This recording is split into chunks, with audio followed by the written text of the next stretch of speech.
a morte me resgatou. Cantarei, Jesus vivo está. Do sepulcro ele saiu, vida eterna ele conquistou. Bradarei, Jesus vivo está. Vivo está.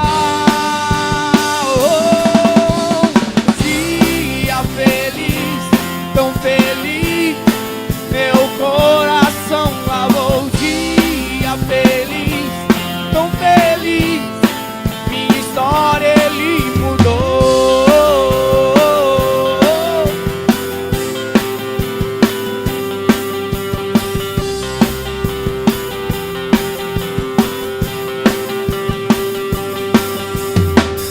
Confiando em teu amor, chego a ti, pois livre sou. Tu és meu Cristo e eu sou teu.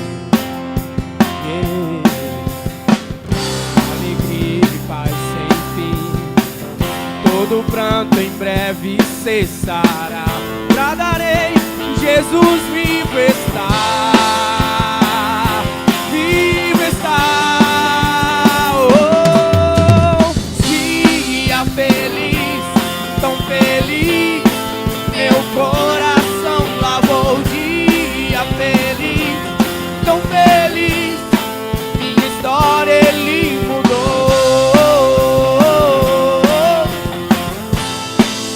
Minha história ele mudou.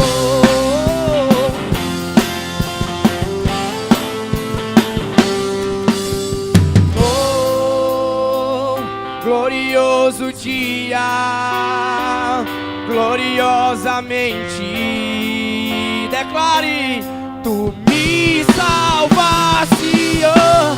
Oh, glorioso dia, glorioso nome.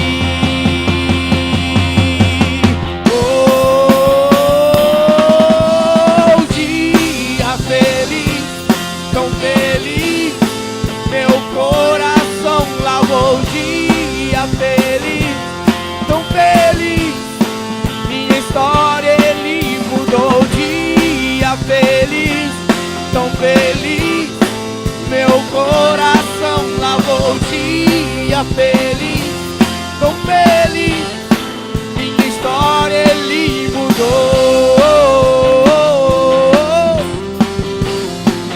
Minha história ele mudou. Feliz, e o mesmo eu não sou.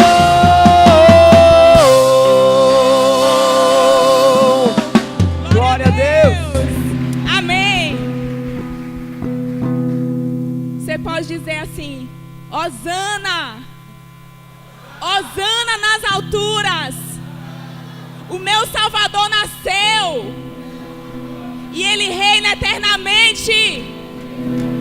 Aleluia!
Hosana nas alturas.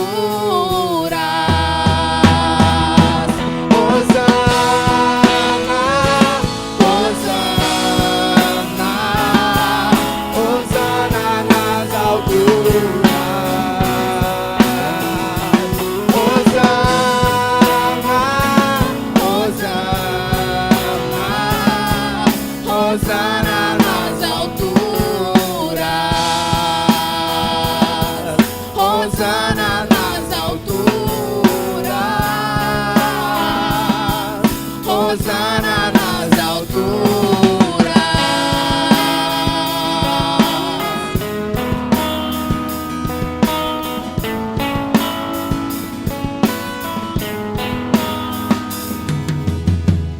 Amém. Aleluia, Deus. Glória a Deus.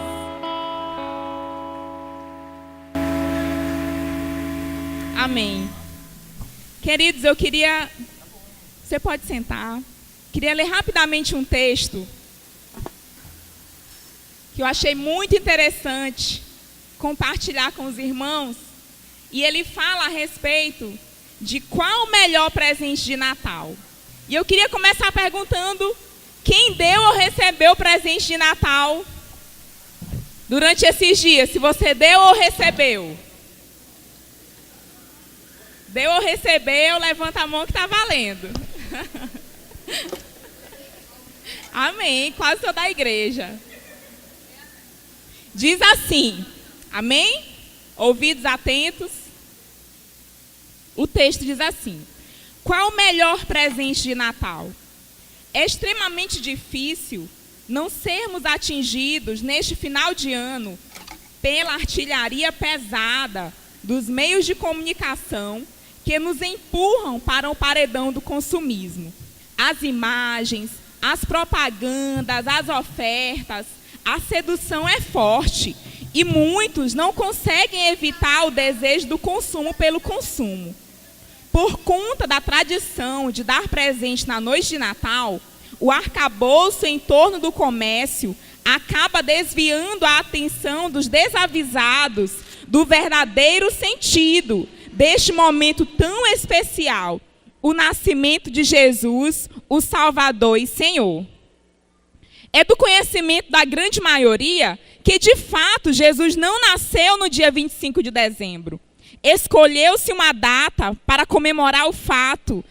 Incomoda alguns radicais religiosos que resolvem abolir qualquer comemoração especial à data. A nossa celebração do verdadeiro Natal, por outro lado, exaltando o nascimento do Salvador Jesus Cristo, demonstra o que realmente nos importa, a saber, queremos nos preocupar mais com o aniversariante do que com a festinha de aniversário.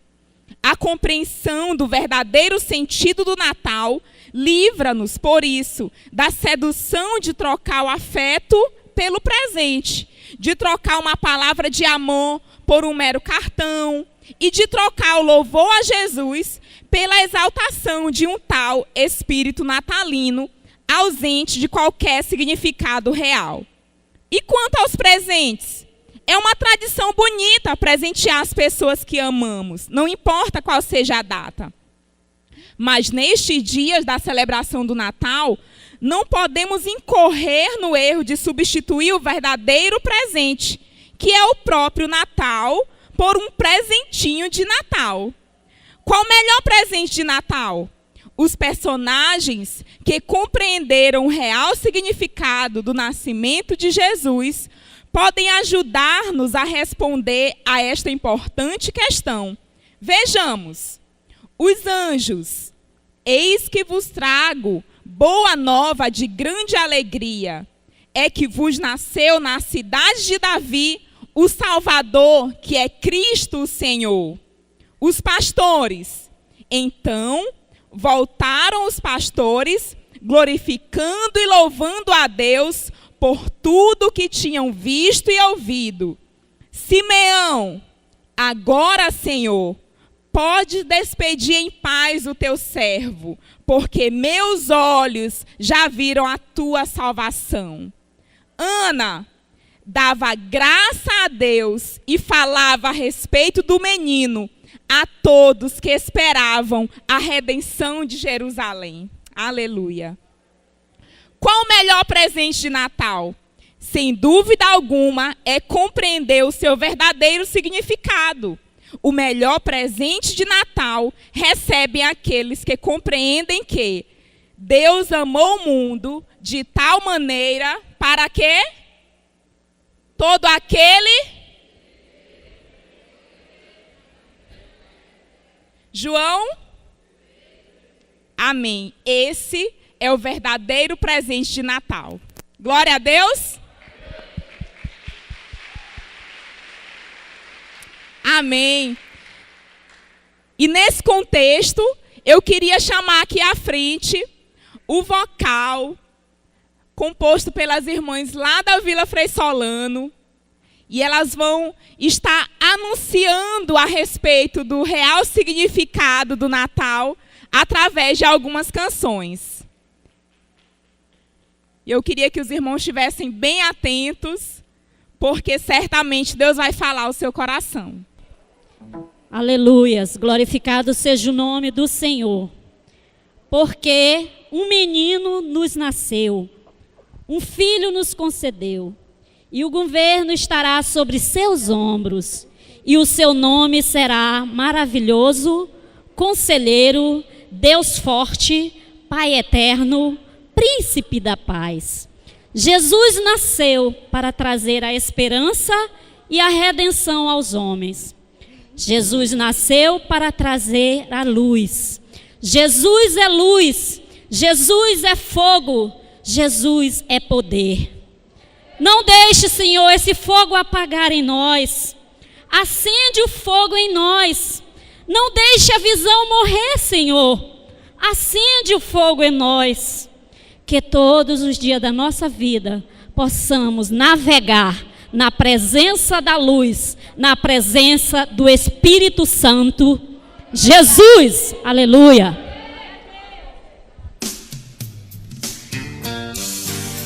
Aumenta, aumenta. Abaixo.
aleluia.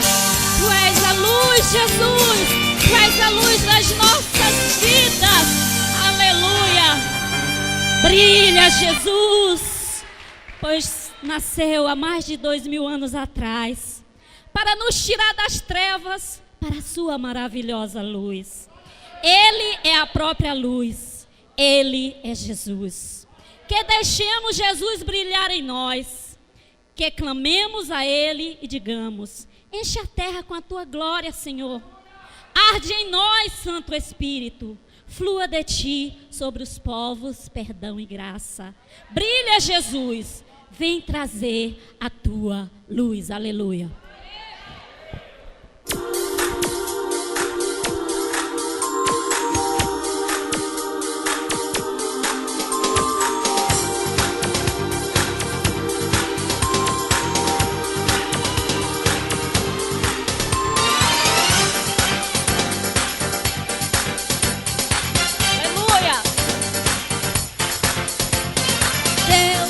Brilha a luz do teu amor sobre o mundo com glória e esplendor.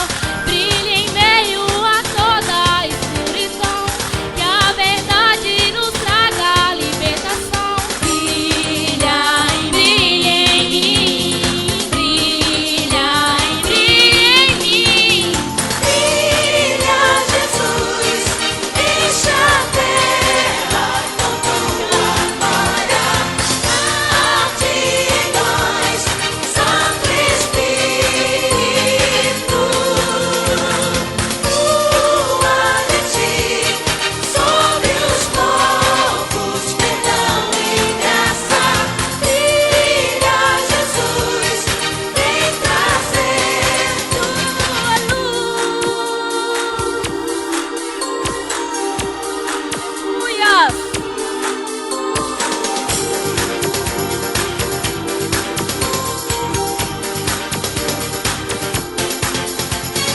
Deus, em tua presença eu posso estar, como o sangue de Cristo a me limpar, resgatado das trevas pra tua luz, que a minha vida é feita de Jesus. Brilha em mim, brilha em mim. Brilha, Jesus, enche a terra com tua glória. Arde em nós, Santo Espírito. Flua de ti sobre os povos perdão e graça. Brilha, Jesus, vem trazer tua luz. Brilha, Jesus, enche a terra com tua glória. Arde em nós, Santo Espírito. Flua de ti sobre os povos perdão e graça. Brilha, Jesus, vem trazer tua luz. Brilha, Jesus, enche a terra com tua glória. Arde em nós, Santo Espírito. Aleluia.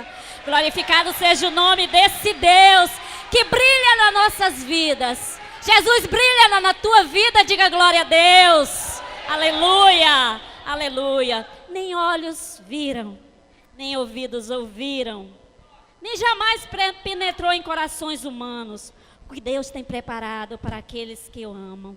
Que a luz, Jesus, libere em nós a verdade para proclamá-lo ao mundo. E que nós, em uma só voz, possamos cantar, adorar e declarar: Jesus, tu és santo, santo, santo, santo, santo, santo, santo. Toda a terra está cheia da tua glória, Senhor. Aleluia. Glória a Deus.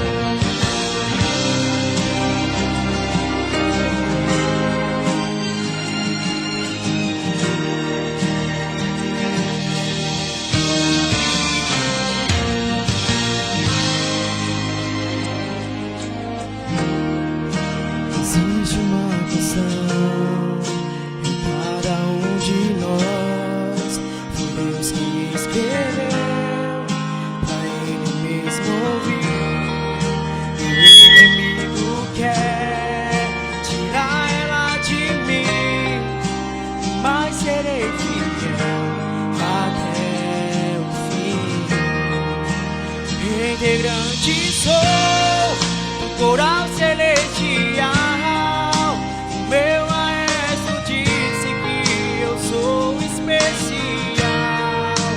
Não vivo mais eu, quem vive em mim é Ele. Estou ensaiando pra cantar no céu pra Ele.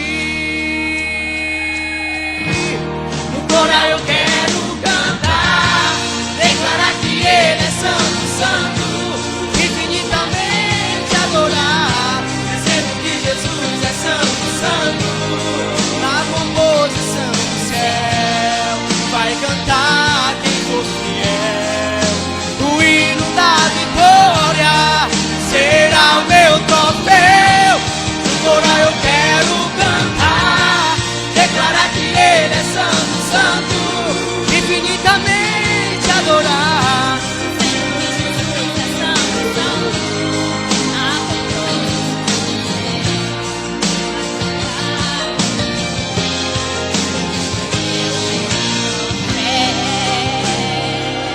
Aleluia, Jesus. Aleluia. Integrante sou do coral celestial. O meu maestro disse que eu sou especial. Não vivo mais eu, quem vive em mim é Ele. Estou ensaiando pra cantar no céu pra Ele. No coral eu quero cantar, declarar que Ele é santo, santo, infinitamente adorar, dizendo que Jesus é santo, santo. Vai cantar quem for fiel. O hino da vitória será o meu troféu. No coral eu quero cantar, declarar que Ele é santo, santo, infinitamente adorar. A composição do céu vai cantar quem for fiel. Vou erguer o meu troféu, adorado, exaltado, poderoso, magnificado, Jesus Cristo glorioso. O grande dia esperado eu vou louvar. É o Senhor, adorado, exaltado, poderoso, magnificado, Jesus Cristo glorioso. O grande dia esperado eu vou louvar. Santo é o Senhor. No coral eu quero cantar, declarar que Ele é santo, santo, infinitamente adorar, dizendo que Jesus é santo, santo. Na composição do céu vai cantar quem for fiel. O hino da vitória será o meu troféu.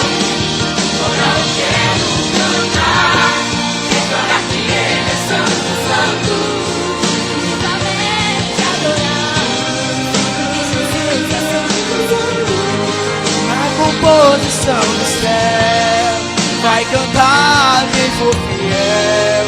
Vou erguer o meu troféu. Glória a Deus, Senhor. Tu és o Deus das nossas vidas, Senhor. Tu és santo. Um dia tu nasceste, Senhor. Oh, Pai, tu entende a nossa dor, Senhor.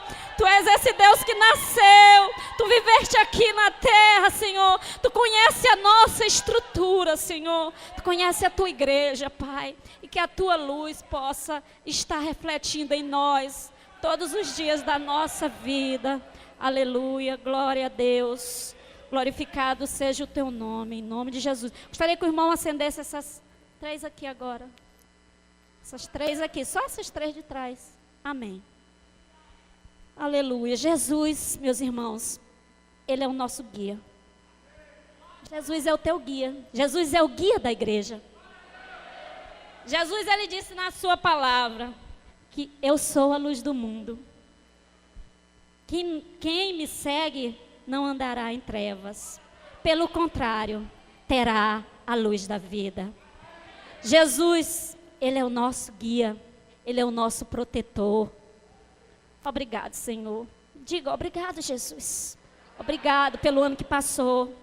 Obrigado, diga obrigado, Senhor, porque a tua luz também é minha. Obrigado, Senhor, porque a tua luz está em nós. Nós não andamos mais sozinhos. A mão dele nos firma, nos sustenta. Ó Jesus, tu és a força que há em nós, Senhor. Se fraco nós estivermos, fortes somos no Senhor.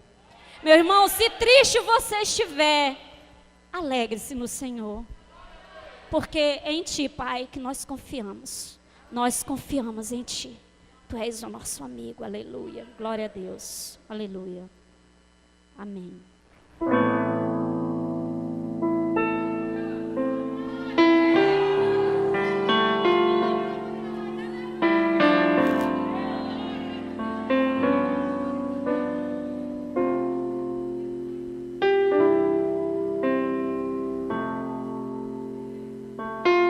Era o contrário, não era para se apagar essa e acender as outras.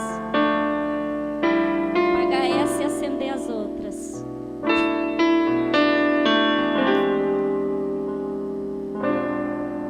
Jesus. Jesus, meu guia Ele é teu bom amigo. amigo e protetor. Ele é que guarda teus passos, que guia o teu caminho.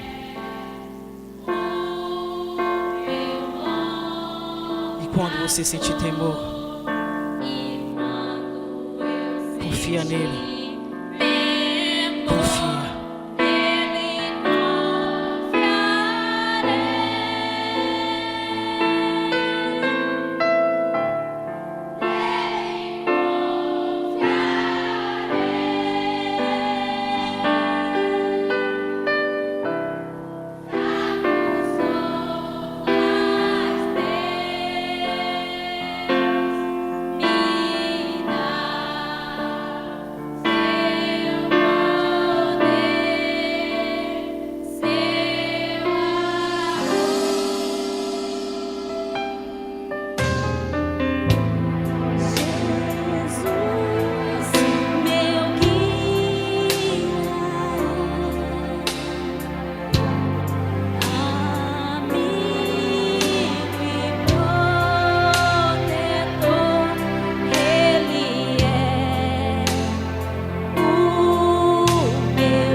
Jesus, meu guia, é amigo e protetor, Ele é o meu bom pastor. E quando eu sentir temor, nele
te glorificamos, meu Deus, e acreditamos no Senhor, Pai. Confiamos em Ti, meu Deus.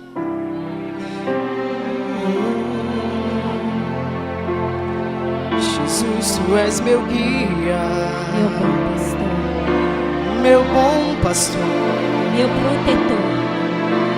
meu protetor, em Ti eu confiarei. Aleluia. Gostaria que a igreja ficasse de pé. Nós vamos orar. Glória a Deus. Glorificado seja o nome do Senhor. Feche teus olhos. Feche teus olhos. Fale para o Senhor aquilo que você tem sentido. Agradeça a Ele por Ele ter nascido. Por Ele ter nos ensinado. Por Ele ter te escolhido. Feche teus olhos. Obrigado, Jesus, porque o Senhor é o nosso Deus. Senhor, Tu és a nossa proteção, papai. Nós confiamos em Ti, Deus. Ó Deus, mesmo em meio às nossas limitações, mesmo em meio às nossas falhas, ó Deus, mas Tu és o Deus das nossas vidas. Nós confiamos em Ti, Senhor, assim mesmo quando muitas vezes, Deus, viramos as costas, muitas vezes deixamos de conversar contigo, e nós como igreja, Deus, queremos a Tua proteção. Nos dirige, Senhor. Ó Deus, não deixe que venhamos perder a visão que o Senhor nos deu.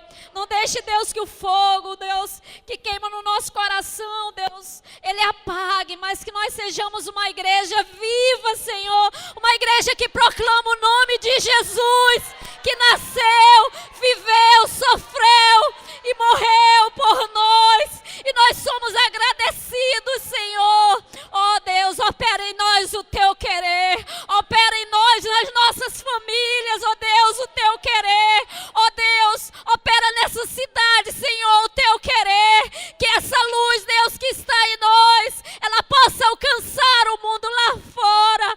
Ó Deus, aqueles que nós conhecemos, como é a visão que o Senhor nos deu, papai, de aqueles que nós conhecemos,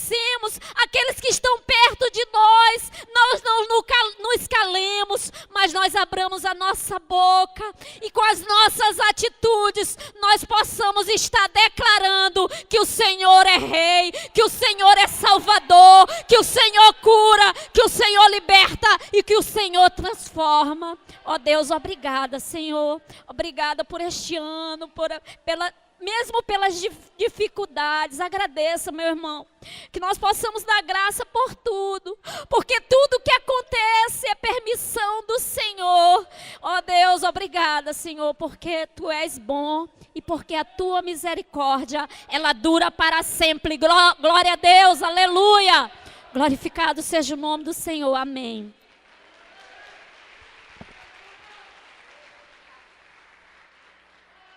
Quem foi abençoado aqui pelo vocal Adoradores do Rei? Glória a Deus. Vamos continuar sendo abençoados. Tem uma outra participação especial com o Ministério de Artes Anjos em Cena e o Ministério de Dança Cairóis.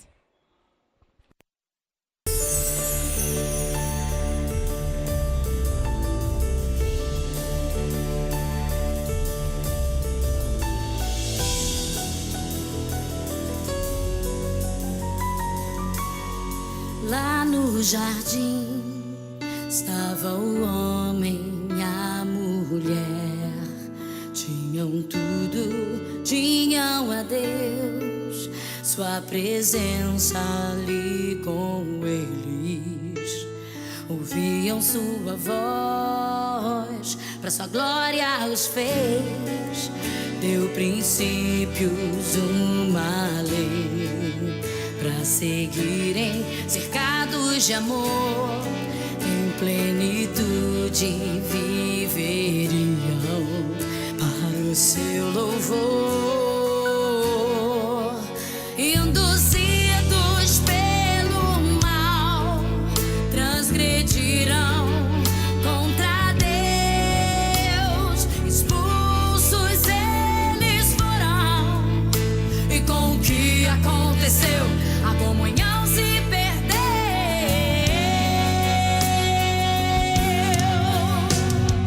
Ninguém pediu perdão, ninguém pediu perdão. Foi o próprio Deus que restaurou a comunhão.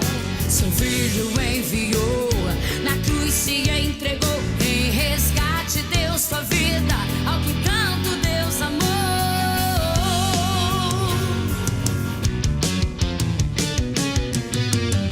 Isso é favor, em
Graça e a paz, irmãos. Amém?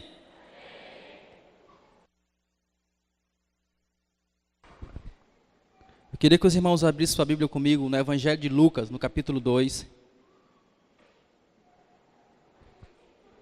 Evangelho de Lucas, capítulo 2.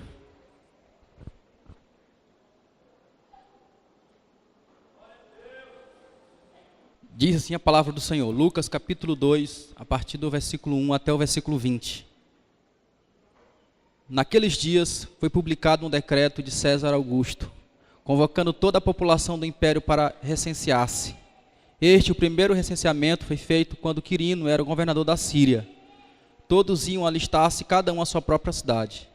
José também subiu da Galileia, da cidade de Nazaré, para a Judéia, a cidade de Davi, chamada Belém, por ser ele da casa e da família de Davi, a fim de alistar-se com Maria, sua esposa, que estava grávida.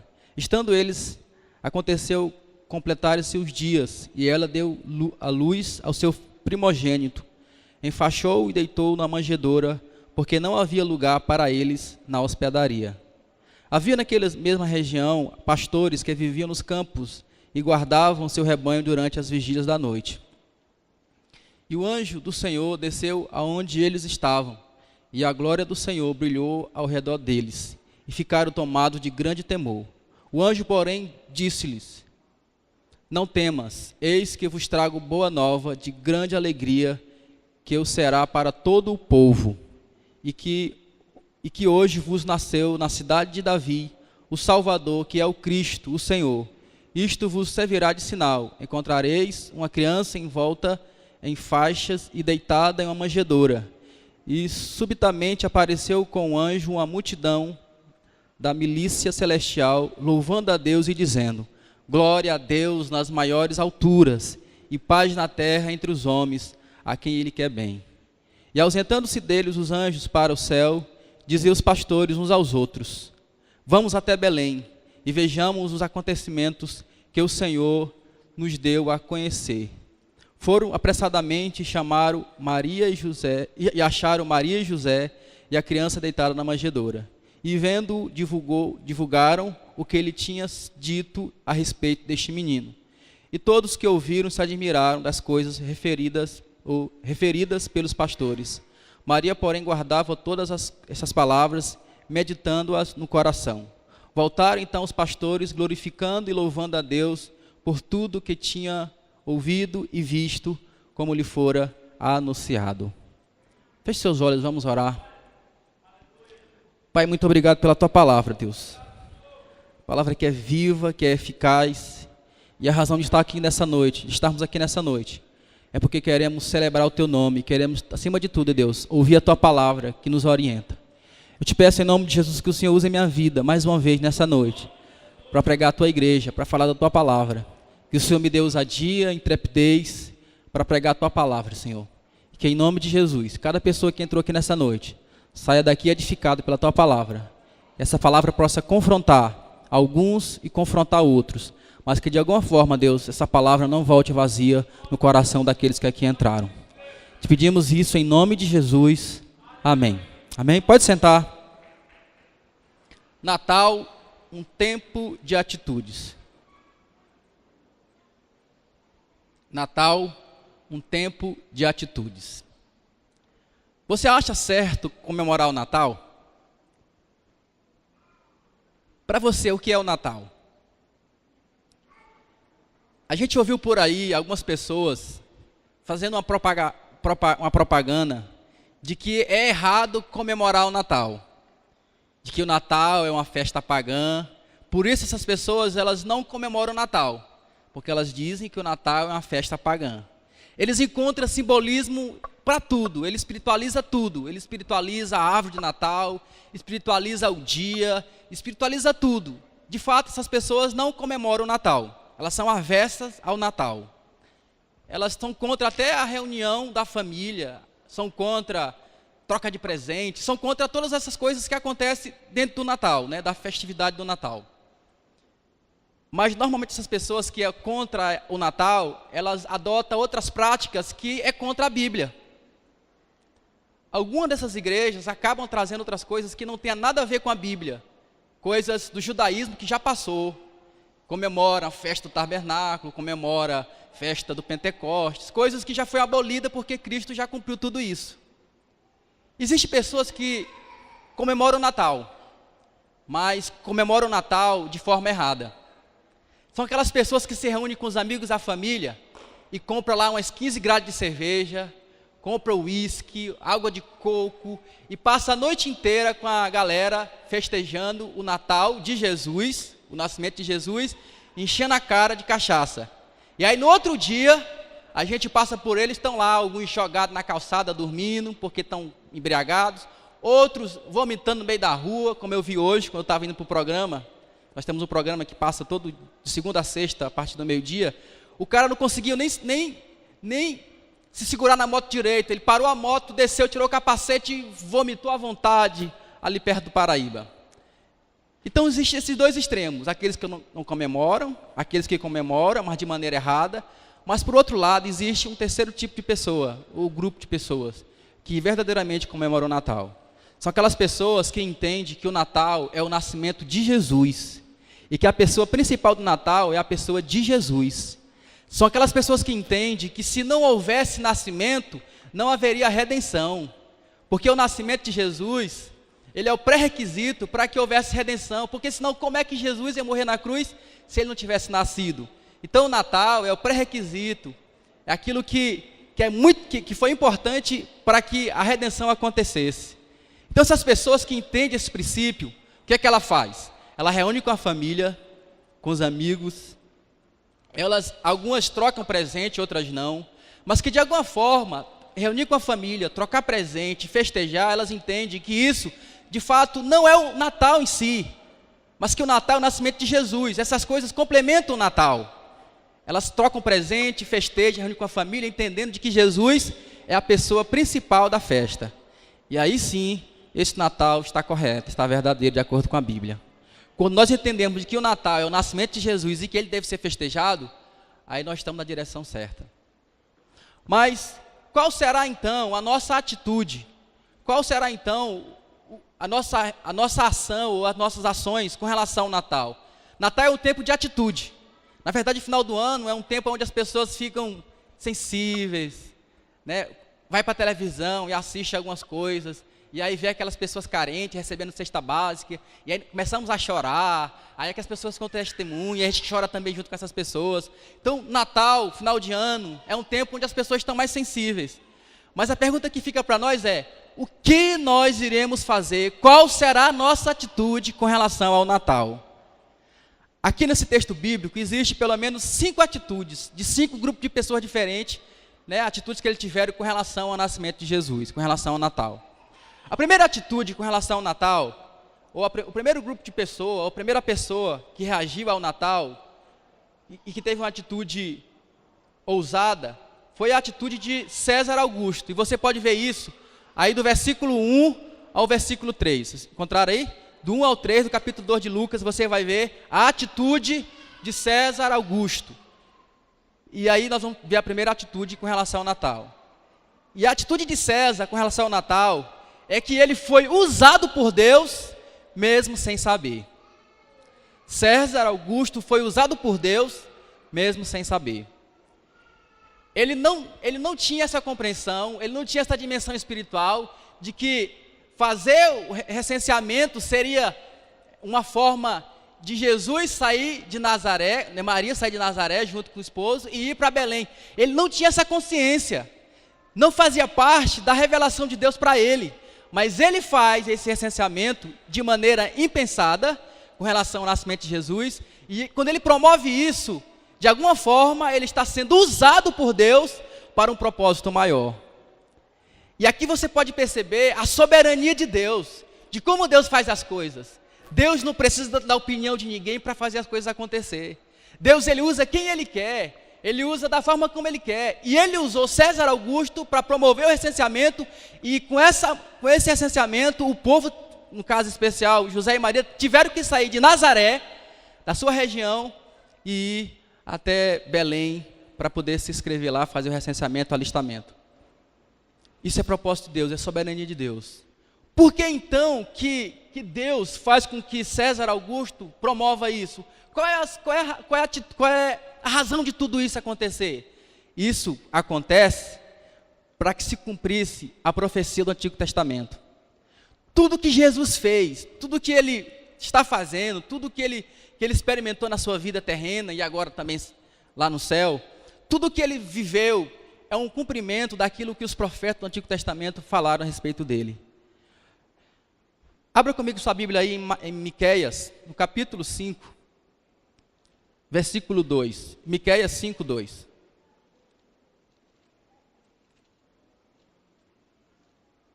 Profeta Miqueias, capítulo 5, versículo 2. O que é que diz aí? A Bíblia diz assim: e tu, qual é o nome da cidade aí? Encontraram não? Miqueias? Miqueias, capítulo 5, versículo 2. Miqueias 5, versículo 2 diz assim: e tu, Belém Efrata, pequena demais para figurar como um grupo de militares de Judá, de ti me sairá o que há de reinar em Israel, e cujas origens são desde os tempos antigos, desde os dias da eternidade. Quando o censo é promovido e José e Maria saem de Nazaré para ir para Belém, não é nada mais, nada menos do que um cumprimento daquilo que foi falado há muito tempo atrás, que foi profetizado há muito tempo atrás. Então, o que o César Augusto faz é simplesmente cumprir o plano soberano, poderoso de Deus, para que se cumprisse as Escrituras, para que se cumprisse aquilo que os profetas falaram a respeito de Jesus. Até o local do seu nascimento foi profetizado e se cumpriu de maneira categórica, se cumpriu de maneira plena. O seu nascimento seria em Belém e ele de fato nasceu em Belém, porque Deus é soberano e poderoso, Ele faz as coisas acontecer do seu jeito, da sua forma. Sabe, meus irmãos, Deus tem um propósito para tudo. Tudo que é feito nessa terra existe um propósito. Tudo que acontece, Deus está controlando tudo. Deus controla todas as coisas. Não existe nada que esteja fora da ação, esteja fora do controle de Deus. Tudo que acontece, Deus está controlando.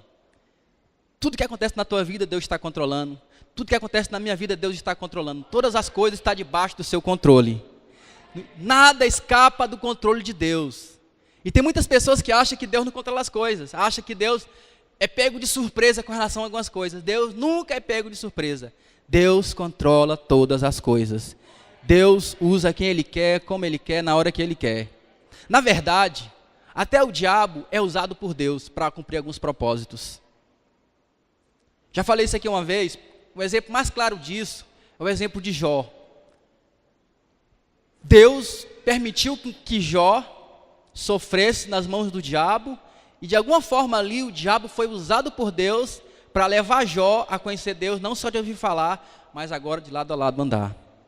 Martim Lutero diz que o diabo é o diabo de Deus, é como um cão acorrentado, e que Deus dá espaço para ele até onde ele quer, onde ele não quer, ele puxa ele. Isso mostra a soberania de Deus.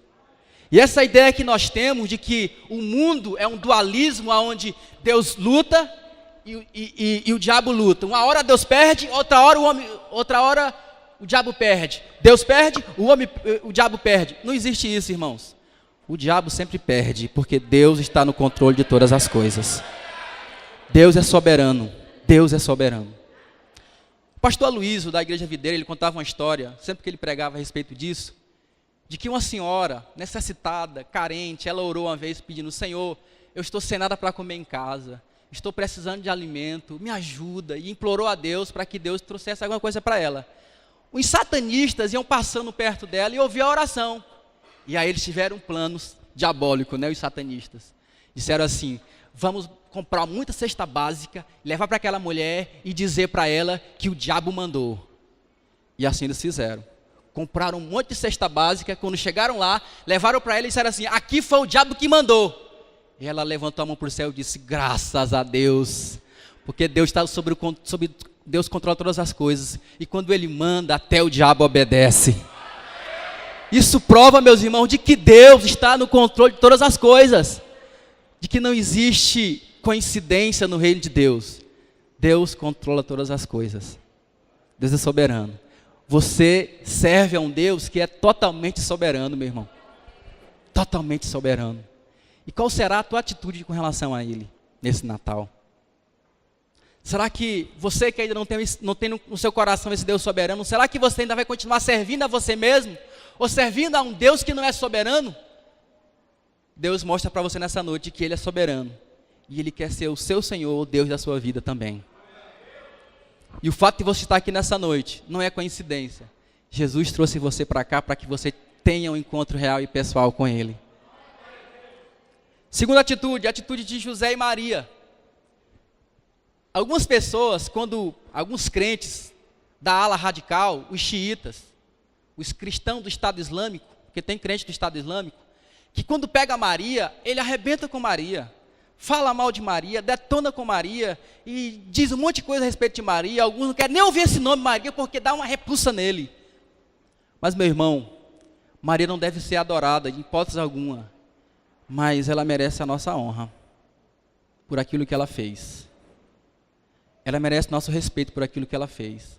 O que Maria fez, a atitude que ela teve com relação a Jesus, foi atitude talvez impensada para nós. Ela correu risco de vida quando ela aceita o propósito de Deus em gerar Jesus, sem ter tido marido ainda. Isso para aquele tempo, para aquela sociedade daquele tempo, foi algo radical. Quando José descobre que ela está grávida e resolve deixá-la secretamente, é para tentar preservar a vida dela. Mas de alguma forma, se alguém soubesse que ela traiu José, ela seria morta. Então ela colocou a sua vida em risco para que o Salvador viesse ao mundo. E aqui ela coloca também a sua vida em risco. César Augusto decreta o censo e ele sai de Belém sai de Nazaré até Belém. Uma viagem de 120 quilômetros. Uma mulher que estava no seu 9º mês de gravidez, prestes a ter o bebê. E quem é mulher e já teve grávida sabe que nesse período é terrível. E essa mulher, junto com seu esposo, montada num jumentinho, sai da sua terra e vai para uma terra bem distante, 120 quilômetros, a pé, em cima de um jumento, para que o propósito de Deus fosse cumprido por meio da vida deles. Você pode perceber que eles tiveram uma atitude de obediência. Eles obedeceram a Deus, José e Maria. Eles se colocaram diante de Deus em obediência e eles fizeram aquilo que o Senhor pediu para eles. Eles obedeceram às leis terrenas e obedeceram os decretos celestiais. Quantas vezes nós nem obedecemos às leis terrenas, muito menos às leis celestiais. Mas esses casal aqui, eles obedeceram tanto às leis terrenas, quanto às leis espirituais. Tiveram atitude de obediência. E quando nós nos colocamos nessa atitude de obediência, o milagre acontece, as coisas acontecem. E quando nós nos dispusemos a obedecer a Deus, as coisas acontecem. Os seus planos são cumpridos em nossas vidas. José e Maria tiveram essa oportunidade de ser chamados os pais de Jesus, porque eles se colocaram numa posição de obediência. E o fato deles terem a coragem de sair com a mulher com um bucho no pé da goela e ir para uma cidade distante, só alguém que de fato compreende de que ouvir a voz de Deus e obedecer a voz de Deus não tem outra solução a não ser seguir essa direção. Só alguém que entende que obedecer a Deus é a melhor coisa, faz o que eles fizeram. Quando nós compreendemos de que Deus é o nosso Senhor e o que Ele nos pede, nós temos que cumprir, então nós não inventamos desculpas. José e Maria poderiam inventar desculpas, sim ou não, meus irmãos?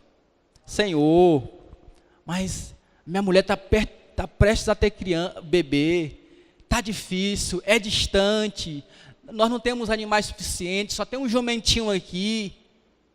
E aí podia colocar várias dificuldades, a alimentação é difícil, a água, porque a região é desértica. Senhor, é difícil, é complicado. Eles poderiam inventar várias razões para eles não irem. Mas a Bíblia não mostra em momento algum que eles resistiram a essa ordem de Deus. Eles simplesmente arrumaram as coisas e partiram rumo a Belém. Porque eles se colocaram numa posição de obediência a Deus. Será que nós temos também essa atitude? Será que nós somos obedientes a Deus naquilo que Ele nos pede para que façamos? Ou será que nós estamos só conversa fiada? Dizemos que obedecemos a Deus e ficamos só nessa conversa fiada, nesse blá blá blá. José e Maria, eles não ficaram nessa conversa fiada, eles fizeram. Eles saíram, eles foram. E a Bíblia nos mostra que eles de fato foram, ao ponto da criança nascer aonde? Em Belém.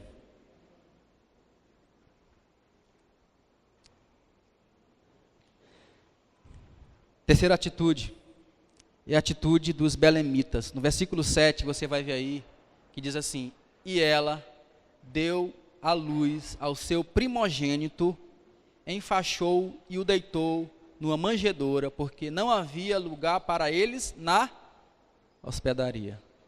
A atitude dos belemitas foi uma atitude de rejeição.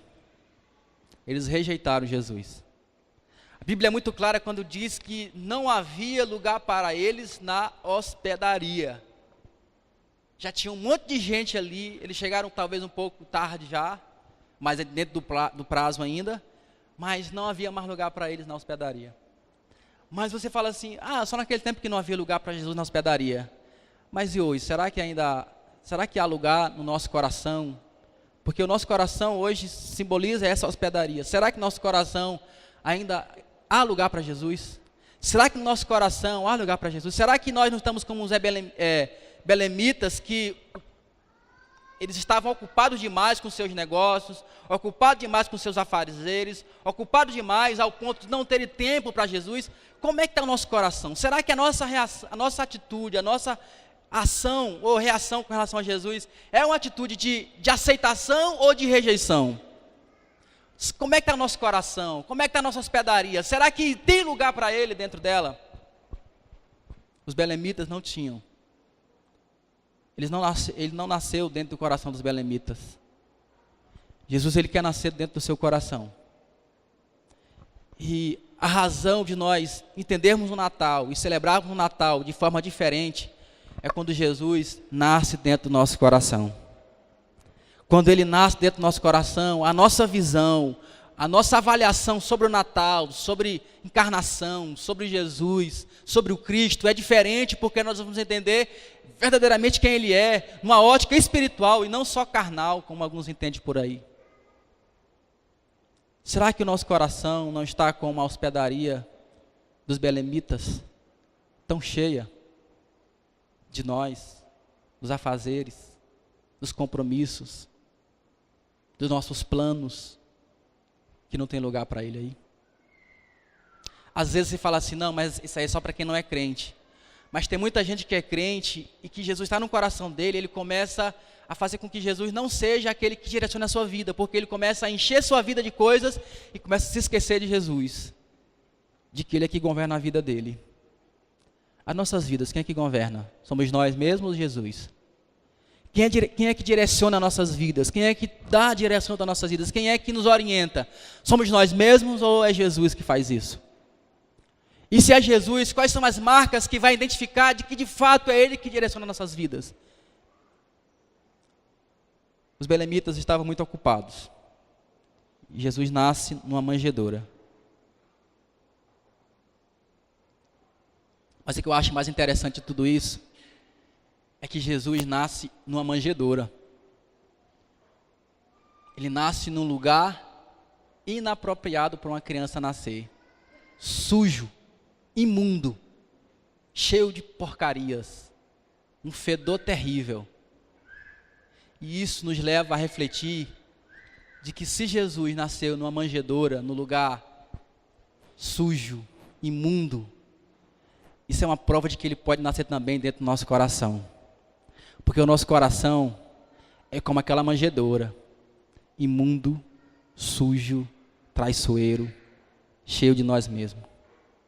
E se Ele nasceu naquela manjedoura, Ele também pode e já nasceu nos nossos corações. Esse coração sujo, mas que Ele nasceu dentro dele.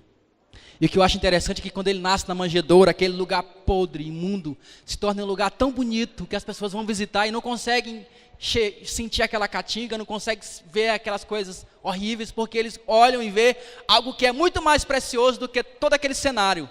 Eles olham e vê dentro de um coxo, né, de um coxo, dentro de um recipiente ali, esqueci o nome agora, fugiu da minha cabeça, mas ele olha e vê, e ele vê uma criança, eles veem uma criança, que é o seu Salvador, o Salvador do mundo, que nasceu em um lugar improvável, como nasceu em nosso coração, nasceu no teu coração, pessoas improváveis, pessoas que talvez alguém falou para você que nem Deus daria jeito para você, porque você era muito estranho, muito complicado, mas Jesus nasceu dentro do seu coração, e aquilo que era feio, que era horrível, se tornou lindo por causa da presença de Jesus na tua vida.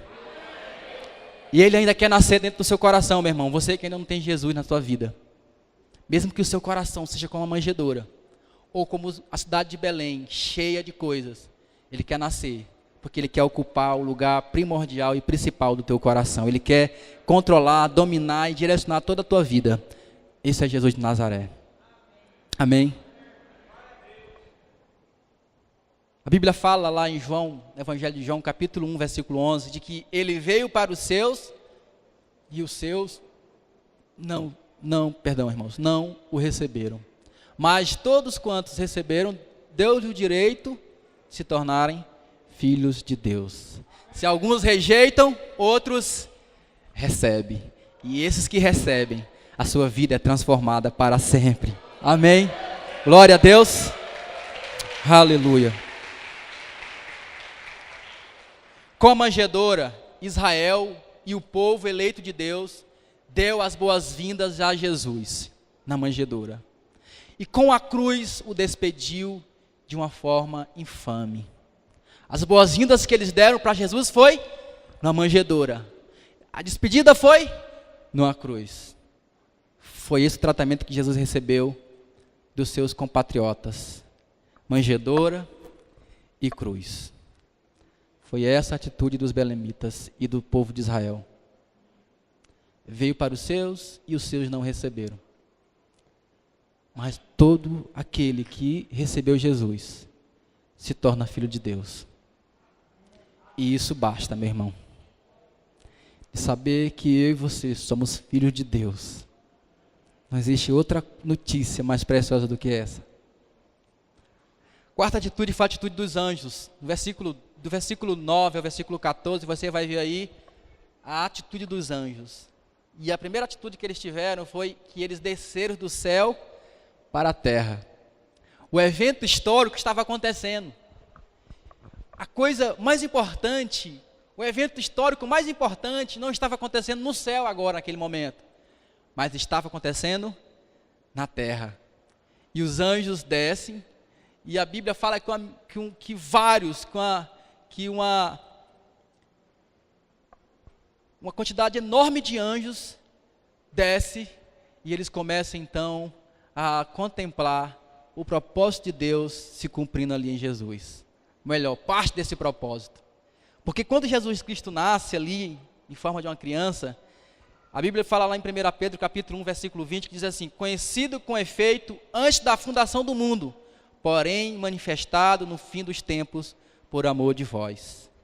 Lá em Apocalipse capítulo 13, versículo 8, diz assim: e adorarão todos os que habitam sobre a terra, aqueles cujos nomes não estão escritos no livro da vida do Cordeiro, que foi morto desde a fundação do mundo. Para que Jesus morresse, ele precisou nascer. E os anjos estavam contemplando aqui o propósito, o plano inicial de Deus, com relação ao fim de Jesus, que era a morte no Calvário. Então o evento histórico não estava no céu, estava na terra. E os anjos vieram ver com seus próprios olhos, contemplar. Só que eles também tiveram outra atitude, eles também pregaram o evangelho, eles pregaram o evangelho de consolação. Olha só o que diz aí no versículo 10. A Bíblia diz assim: o anjo, porém, lhe disse: não temas, eis que vos trago boa nova de grande alegria, que o será para todo o povo. Sabe por que aqueles homens estavam com medo? Porque o versículo 8 vai nos responder direitinho. Vamos lá para o versículo 8 de Lucas, para você entender direito. Capítulo 2, versículo 8. O que é que diz aí? Havia naquela região pastores que viviam nos campos e guardavam o seu rebanho durante a vigília da noite. E esses anjos, quando eles chegam ali de uma maneira extraordinária, resplandecente. E aqueles homens ficaram com medo, pensando que era um fantasma, ou alguma coisa do gênero. E a primeira palavra que eles escutam dos anjos é uma palavra de consolação. Qual foi a palavra? Não temas. Esse foi o primeiro anúncio do Evangelho pregado pelos anjos, dizendo que eles não deveriam temer. Não temas. Quando a glória do Senhor resplandece com a sua graça e verdade, já não há espaço para o temor, mas unicamente para a alegria e regozijo. Quando ele diz não temas, é porque ele queria que eles entendessem que a vida dos anjos ali não era para a morte, não era para a punição, mas a vida dos anjos era para anunciar a boa nova que dizia: não temas. Não temas. Eis que vos trago boa nova. Não temas. E qual seria essa boa notícia? Qual seria essa boa nova? Por exemplo, para uma pessoa que está em coma, qual seria a boa nova? Um caso do seu parente que está em coma, qual seria a boa nova para você? Ele acordou.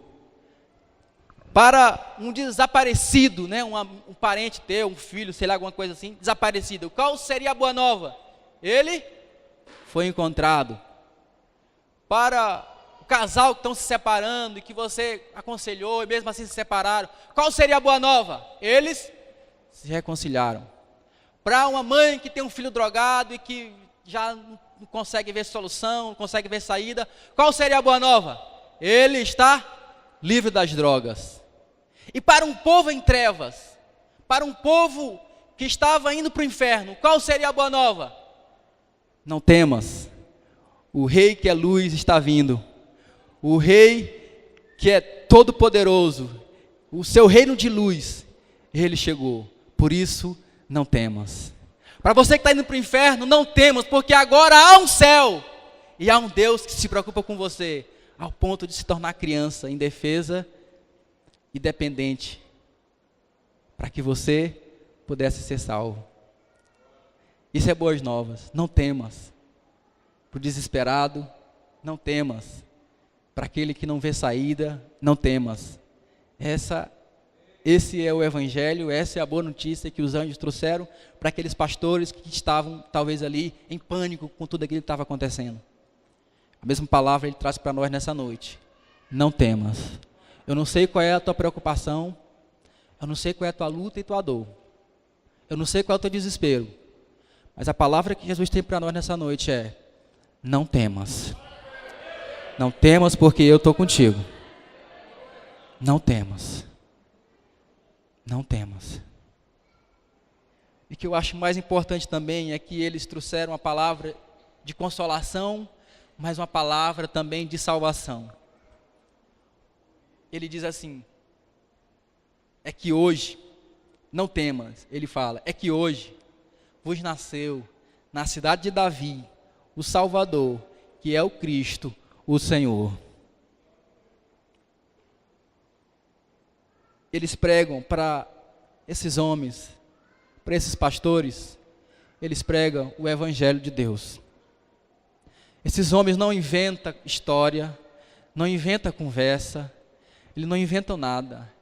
Esses anjos não inventam outra coisa, eles não inventam nada, eles apenas anunciam aquilo que lhe foram ordenados a anunciar. Eles dizem: nasceu na cidade de Davi o Salvador, que é o Cristo e que é o Senhor.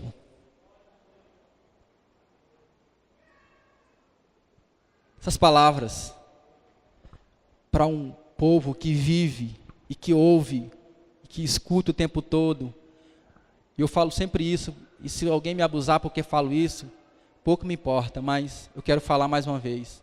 Para uma geração que ouve um evangelho tão barato, que ouve um evangelho tão sem sentido, que prega um céu na terra, e que prega que você vai mudar de vida, que vai ter um carro melhor, uma casa melhor, um emprego melhor, esses anjos chegam e diz para esses pastores que o evangelho nasceu na cidade de Davi um Salvador, que é o Cristo e que é o Senhor. Eles não inventam a mensagem, eles não propagam uma mensagem que não é verdadeira, mas eles apenas dizem que quem nasceu foi alguém que é Salvador, que é Cristo e que é Senhor. E isso bastou para aqueles homens. Para que mais coisa, irmãos? Para que encher linguiça no púlpito? Para que encher linguiça na televisão? Pessoas que pedem, traga aí a sua oração, coloca no saco, porque eu vou dar os 7 mergulhos de Naamã, para que você possa receber a sua bênção. Isso é uma porcaria, isso não é evangelho. Evangelho é, nasceu o Salvador, que é Cristo e que é o Senhor. Isso é evangelho. Não é mergulhar 7 vezes com um saco dentro da piscina, não. Evangelho é saber que Ele é o Cristo, que Ele é o Salvador e que Ele é o Senhor. E se isso não basta para você, se isso não basta para nós, então vamos continuar inventando coisas. Inventar. Tanque de Betesda para que você mergulhe e seja curado. Rosa ungida. Sabonete ungido, porque você está sem namorado encaiada. O sabonete ungido, você banha com ele e os homens, ó, enche. Tem um monte de coisa, que é qualquer outra coisa, menos o evangelho do nosso Salvador Jesus Cristo. Eles pregaram o evangelho, os anjos. No versículo 13 e versículo 14, vai mostrar a atitude, mais atitude dos anjos. A Bíblia fala que eles também tiveram atitude de adoração. Tiveram atitude de adoração. O versículo vai dizer assim: e subitamente apareceu com um anjo uma multidão de milícia celestial, louvando a Deus e dizendo: glória a Deus nas maiores alturas e paz na terra entre os homens, a quem Ele quer bem. Você vai ver que esses anjos tiveram uma atitude de adoração. Eles reconheceram que eles estavam diante, não de um bebê, mas diante de Deus Todo-Poderoso. E a Bíblia fala que eles adoraram. E eles expressaram a adoração dizendo: glória a Deus nas maiores alturas e paz na terra entre os homens, a quem Ele quer bem. Quantos de nós não temos esse sentimento de reverência, de adoração a Deus? Eu falei no seminário uma vez para os alunos de que a maior prova de alguém que não conhece a Deus e que não tem o temor de Deus é quando ele vem para um culto e, em vez de estar ouvindo a palavra e cantando ao Senhor, ele pega o celular e começa a atualizar o seu WhatsApp, o seu Facebook e o seu Instagram. Essa é a maior demonstração de irreverência. É a maior demonstração de irreverência. Talvez porque não sabe com quem está lidando. Não conhece o Deus que ele serve. Não conhece a sua glória. E quando isso acontece, essa pessoa não recebe e ainda impede que o outro receba aquilo que Deus quer para a vida dele. Irreverência. E isso, acho que nenhuma igreja deve colocar proibido usar celular, não use celular na hora do culto. Essa ordem deveria ser colocada, como não é colocada aqui na nossa igreja. Porque se nós vemos para um culto como esse, e se nossa atitude, se nosso objetivo é adorar a Deus, é buscar a Deus, então que façamos isso em nome de Jesus.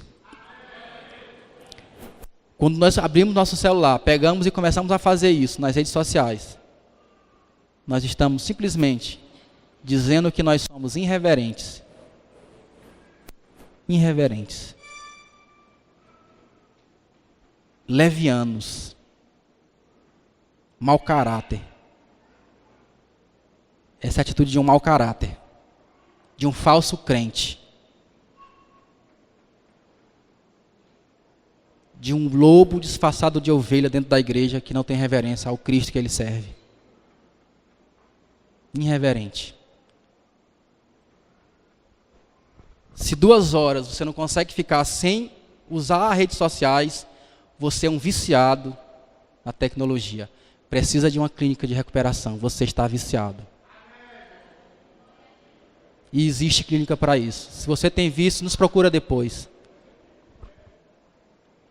Por último, a atitude dos pastores.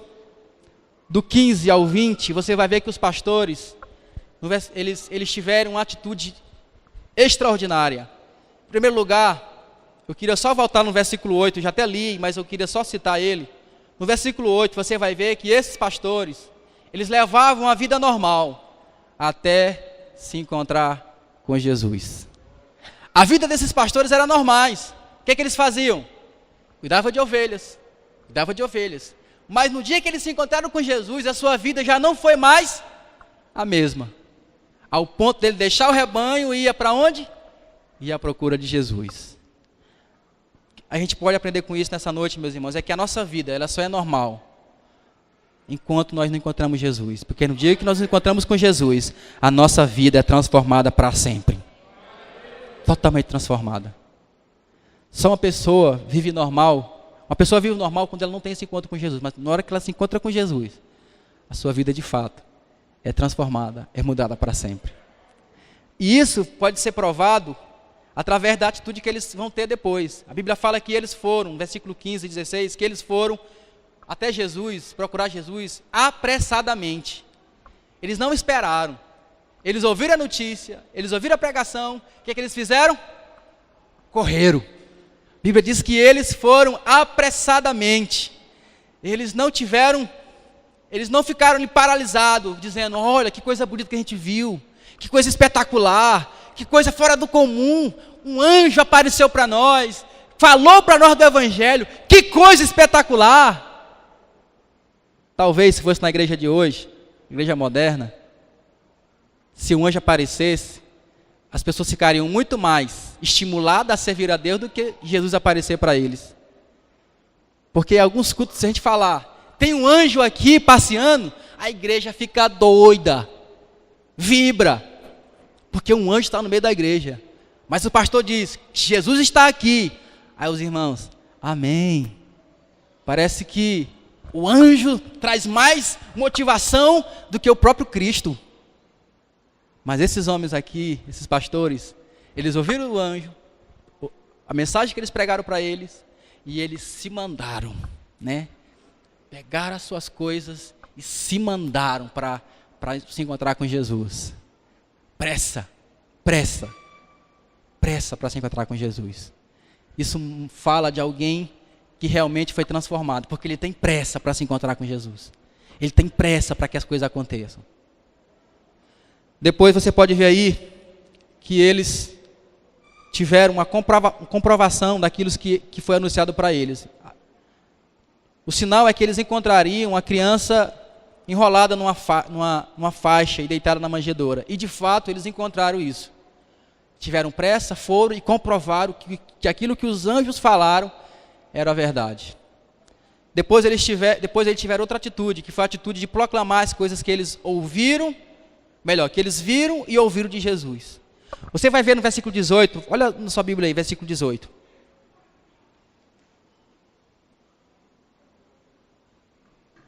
No versículo 18 diz assim, e todos os que ouviram se admiraram das coisas referidas pelos pastores. É importante notar aqui que o testemunho dos pastores, de acordo com a tradição daquele tempo, os pastores não eram bem vistos pela sociedade. O fato dele cuidar de rebanho, lidar com rebanho, os pastores não eram bem vistos. Inclusive, algumas pessoas não aceitavam os pastores como testemunha em um julgamento de um tribunal. Não aceitavam. O testemunho dele era colocado em dúvida, em crédito. Mas aqui você vai ver que os pastores proclamaram a palavra, pregaram a palavra, e as pessoas ficaram admiradas. As pessoas não colocaram os pastores em xeque, em dúvida. Eles acreditaram naquilo que os pastores falaram. E eu sei que também hoje alguns pastores não têm muito crédito também, né? Fala um monte de coisa aí, ninguém confia muito porque deixa para lá. Mas esses homens aqui, eles proclamaram e as pessoas ficaram admiradas. Talvez pelo fato daquilo que eles falavam, era uma prova viva daquilo que eles estavam vivendo. Talvez pela razão deles proclamarem e dizer assim, olha, Jesus nasceu e mudou nossas vidas. As pessoas olharam para ele e falaram assim, realmente nasceu, mudou a vida deles, porque eu vejo uma mudança na vida dele agora. Como aquela mulher samaritana que tinha 5 maridos, já teve na verdade, né? E aí ela recebe Jesus como seu Senhor e Salvador, sai para pregar, prega, e um monte de gente se converte. Uma mulher que não tinha um bom testemunho lá fora, mas se converte, quando ela fala, as pessoas olham para ela, para o seu passado, para a sua palavra e diz, ela se converteu mesmo. A vida dela mudou. A vida dela mudou. Talvez como nós hoje, como alguns de nós, chegamos para as pessoas e falamos, Jesus muda a história, muda a vida. E as pessoas olham para você e dizem assim, realmente muda. Quem te viu, quem te vê, né? Quem não era você e hoje, quem não era o Elson, né?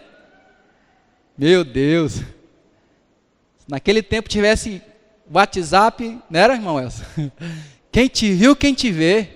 Mas aí se entrega a Jesus, ele transforma e ele prega para as pessoas falam assim, mudou mesmo. Porque ele era assim. Como ele está mudado hoje. Essa é a razão, meus irmãos, do nosso evangelho, que nós pregamos, ser confirmado. É quando o que nós falamos é confirmado pela nossa vida. Não adianta falar se as nossas vidas não é uma prova de que nós fomos transformados por Jesus. Falar de Jesus que ele transforma, se nós não fomos transformados, é perca de tempo. Porque todo mundo quer saber, mudou e a tua, cadê? Isso é automático. Por último, agora sim, por último, no versículo 20, voltaram então os pastores glorificando a Deus por tudo que tinham ouvido e visto, como lhe fora anunciado. Eles glorificaram e louvaram a Jesus. Gratos pela sua salvação. Gratos por poder contemplar Jesus. Por poder ver o seu Salvador, o seu Cristo. Esses homens saem dali, o texto é muito claro quando diz, os pastores, glorificando a Deus, por tudo que tinha ouvido e visto, como lhe fora anunciado.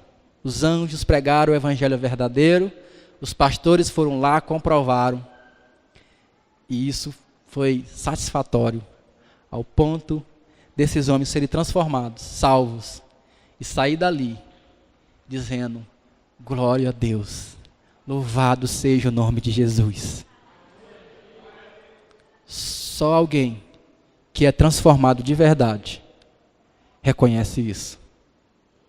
Só alguém que teve um encontro real e pessoal com Jesus, consegue dizer isso. Glória a Deus, louvado seja Deus. Fica de pé. Nesse momento vamos orar.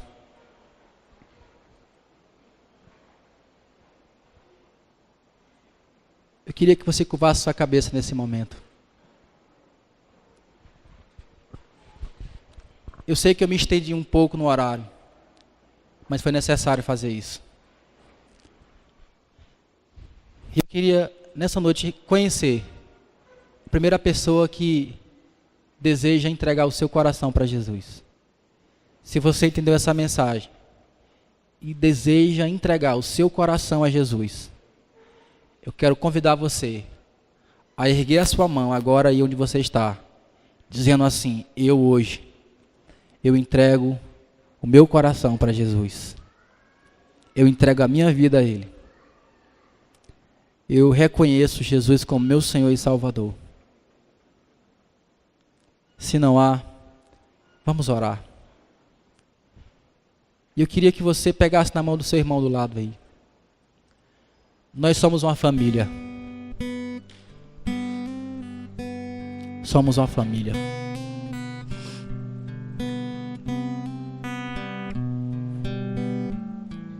Se puder fechar o corredor, fecha. Já começaram, então termina aí. Vamos orar.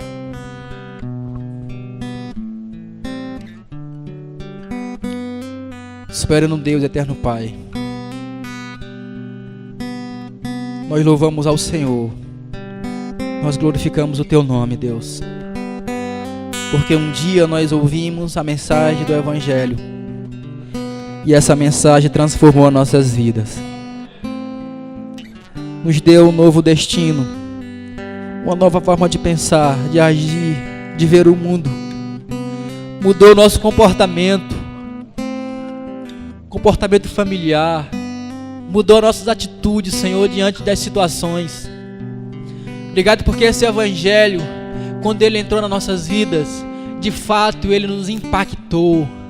Esse Evangelho que nós conhecemos e que nós tivemos uma experiência com ele, foi um Evangelho não mentiroso, não enganador, mas um Evangelho verdadeiro que mudou, que impactou a nossa história de uma vez por todas, Senhor. Obrigado, Senhor, porque o Senhor veio ao mundo e o Senhor se humilhou. A sua maior humilhação foi na cruz, sim, mas também foi quando o Senhor se tornou uma criança indefesa, dependente, um Deus soberano, segurado por mão de homens, precisando do leite materno, do cuidado, do trocar a fralda, do dar a água, do banhar. Um Deus eterno, um Deus soberano, se submete de maneira limitada nas condições humanas para ser cuidado de forma dependente do homem. Que coisa humilhante para um Deus. Mas o Senhor não viu isso como humilhação simplesmente, mas o Senhor viu isso como parte do propósito que o Senhor mesmo arquitetou. E quando o Senhor se torna homem em forma de bebê ali, se torna humano em forma de bebê, o Senhor está demonstrando para nós de que o Senhor se humilhou, mesmo sendo Deus, não usurpou ser igual a Deus, mas se humilhou e se tornando criança, mas depois também morrendo numa morte de cruz, para que essas pessoas que estão aqui nessa noite pudessem ser salvas e alcançadas por causa do nome de Jesus, o nome que está acima de todo nome, que todo joelho se dobrará e que toda língua confessará que só Jesus Cristo é o Senhor.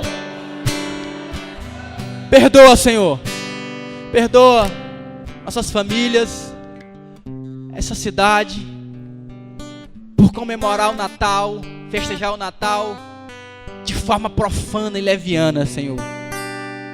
Perdoa os crentes que às vezes falam mal dos beberrões, mas que muitas vezes são glutões. Nos perdoa também, Senhor. Às vezes criticamos quem é ímpio porque bebe muito, mas muitas vezes nós pecamos porque comemos muito também, e isso é glutonaria.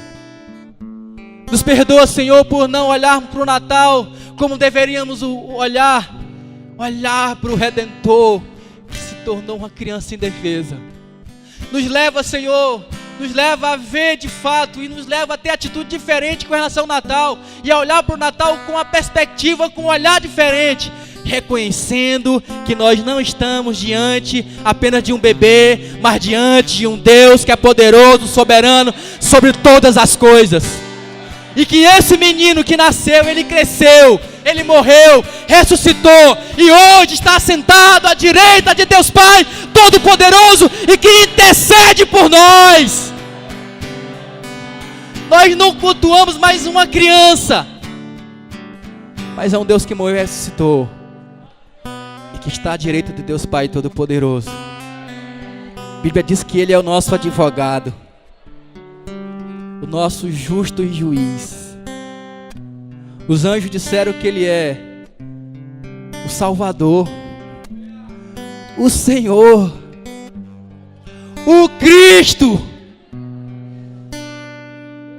Nos leva, Senhor, a nos render diante de Ti, Senhor. Nos perdoe por não prestar reverências a Ti, Deus. Nos leva a ser uma geração que olhe para Ti com mais reverência. Talvez pelo fato dessa geração não respeitar mais a autoridade, talvez não consiga respeitar também o Senhor como autoridade.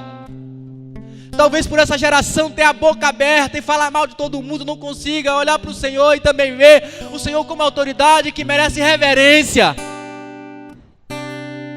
Nós queremos, Senhor, queremos submeter a Tua vontade, queremos ser reverente, pregar a Tua palavra, nos alegrar com o Senhor e dizer: glória a Deus nas maiores alturas e paz na terra entre os homens.